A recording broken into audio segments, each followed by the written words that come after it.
Magandang araw mga kaibigan. Ito, pag-usapan naman natin ngayon ang tungkol kay Sas Rogando Sasot. Dahil may pasabog na naman siya sa kanyang post.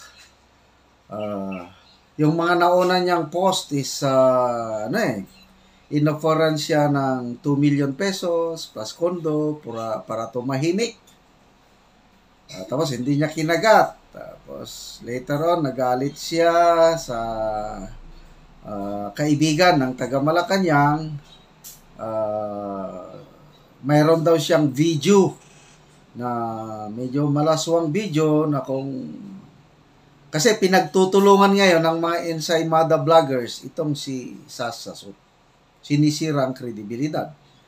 Sabi ni Sas, huwag niyo akong galitin. Ilalabas ko itong video na ito ng hindi oras. Ano daw yun? Pasabog na video. Tungkol sa Midosa o Galima ng Malacanang. Ito, yung kanyang bagong post. Medyo kay Zuma naman niya pinatamaan. Zuma. Sabi niya, kung ang ibang presidente, ito yung actual post ni Sas Rogando Sasot.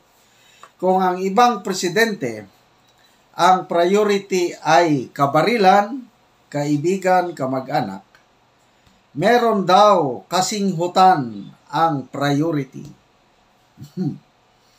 Okay, so doon muna tayo. Very clear naman yung unang presidente. Kabarilan, kaibigan, kamag-anak. Sino yon? Di si President Noynoy Aquino, mahilig yun sa shooting. So, may binanggit si Sas, may presidente na kasinghutan ang priority. So, singhot, maraming ibig sabihin yung singhot. Ayun ang bahala. Pulburon, what else, anong sinisinghot, rugby, whatever. Maalala ko, Tatay Digong, before yung election last year. Di ba may mga pahaging siya na, weak leader yan. Sabi niya doon sa kapartner ni VP Sara. Weak leader yan. Spoiled brat yan. Ano pa? Nakabanggit siya, yung addict. Although hindi niya pinangalanan, kailan ang pagkakaintindi ng karamihan, yung addict, ay yung kapartner ni VP Sara. Addict, cocaine, may sinasabi. So, ito, I don't know kung anong basihan ni PRRD, yung addict, cocaine. Nabanggit din ito ni Maharlika na nagpupulburon talaga yung nandyan sa Malacanang. At ito, si Sas, sabi niya, kasinghutan ang priority. Anyway, ano dapat ang priority ng isang leader? Dapat ang priority ang kapakanan ng kanyang nasasakupan. So, nababanggit na ang priority is mga magsasaka. Sabi niya, yung kanyang birthday, anong birthday wish? Gusto niya mapabuti ang agrikultura. Wow, that's good. Kaya lang, totoo ba? From the heart ba yun? Kasi iba yung salita, iba rin yung gawa. Ang isa ngayon na binabantayan natin, yung pasabog ni Madam Maharlika na meron nang napili na new Secretary ng Department of Agriculture. It's just a matter of timing na lang para i-announce. Sinuportahan ito ng isang matino na media organization, yung Bilyonaryo.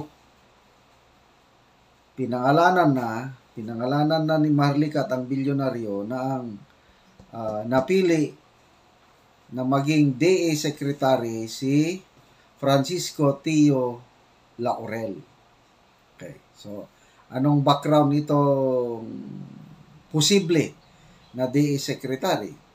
isang fishing magnate, deep sea fishing, na ang kanyang negosyo, export and import ng mga pagkain, lalo na mga fish frozen products, Vietnam, Cambodia, Indonesia, Thailand, within Asia, talagang bilyonaryo ito. So, I don't know kung matutuloy ito, binabantayan natin kasi ang Malacanang tahimik, lalo na yung Presidential Communication Office. Kasi nasagap nga ng bilyonaryo, isang media outfit na credible. So ang ibang mga mainstream media, example, Philippine Star, may balita na sila tungkol dyan. Ang title is Malacanang Ma'am on next DA Secretary. Tahimik, no comment. Tinatanong ng Philippine Star ang PCO kung totoo ba na yung si Francisco Tio Laurel Jr. ang napili na DA Secretary. Tahimik. Mabuti na lang sana na, no, hindi, wala pa, mas maganda pa yun. Nako, kung tahimik, most likely yan, silence means yes. So, bakit ito ang brought out ko? Kasi, ano naman ang maitutulong sa Department of Agriculture ang isang bilyonaryo, negosyante na deep sea fishing ang kanyang expertise. Hindi ko maisip na sinasabi ang priority ng Pangulo is i-improve ang agriculture sector. Na marami na ang nananawagan, bumabati ko sa kanya na isang downfall niya is bakit hindi niya bitawan ang DA Secretary post. So according sa puting ahas ni Maharlika, namromroblema itong si President ang Malacanang dahil pababa na ng pababa ang satisfaction rating ng Pangulo as reflected ng mga survey groups, Okta, ano ba yung isa? Okta at saka Publicus Asia. Laking pinagbaba ng kanyang ano. So kaya gusto nilang aksyonan yung hinaing ng taong bayan na magkaroon na ng permanent DA secretary. Okay sana kung ang napili yung farmer by heart o fisherman by heart. Example, Manny Piñol. Wala na akong ibang nakikita na farmer by heart na pwedeng uupo as DA Secretary kundi si former DA Secretary Piñol. May nababasa akong comment na hindi daw maganda si Piñol kasi nga tinanggal siya panahon ni PRRD dahil hindi nagkasundo sa economic managers. Tama yun. Kailang ito, yung wisdom ni Manny Piñol. Hindi sila magkasundo sa economic team managers, especially yung finance secretary noon, si Carlos Dominguez. Ang gusto ni Secretary Dominguez, ipasa yung rice tarification law na mag-open up ng imported rice sa Pilipinas. As long as magbabayad sila ng buwis. Kaya nga, rice tarification law.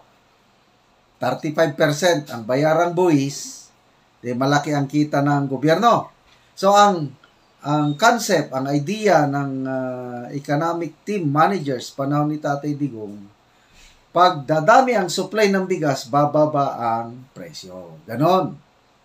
Ayaw yon ni Manny Piñol. Hindi. Kasi, ang bigas, pwede mong itago, pwede mong iimbak. Ganon, yung wisdom ni Manny Piñol na ngayon ko lang naintindihan. Kung kagaya sana ng kamatis, ang kamatis, masisira after 1 week. Pinakamagal, 2 weeks. So, kung madaming supply, ay talagang mapipilitan ibaba ang presyo para maibenta ang kamatis. Masisira eh. Ang bigas, pwede mong i-stock ng, I don't know, 3 months, 6 months, o 1 year kaya, depende sa iyong storage facility. Kung cold storage, matagal ang buhay ng bigas. Kaya, ngayon, in-approve yung rice tariffication law. Pumasok ngayon ang mga imported rice. Ano ngayon? Diba? Tumataas na ang presyo. Kaya, tama si Manny Piñol. Mali si Secretary Dominguez. Lalo, naghihirap tayo ngayon dahil pinayagan ang unlimited importation ng bigas. Kaya, ito, kung gustong patunayan ng ating presidente na ang priority niya is pangalagaan o tulungan ang mga farmers, fishermen, dapat magtalaga siya ng matino, may puso, malasakit para sa mga farmers and fishermen. At yung napipili niya, kung totoo yung Francisco Teo Laurel, isang fishing magnate, deep sea fishing, involved sa import-export business, wala na. There is very clear conflict of interest. Hindi siya magiging mabuti o magaling na DE secretary. Ang uunahin yan, bulsa pa rin. Kikita ang isang negosyante.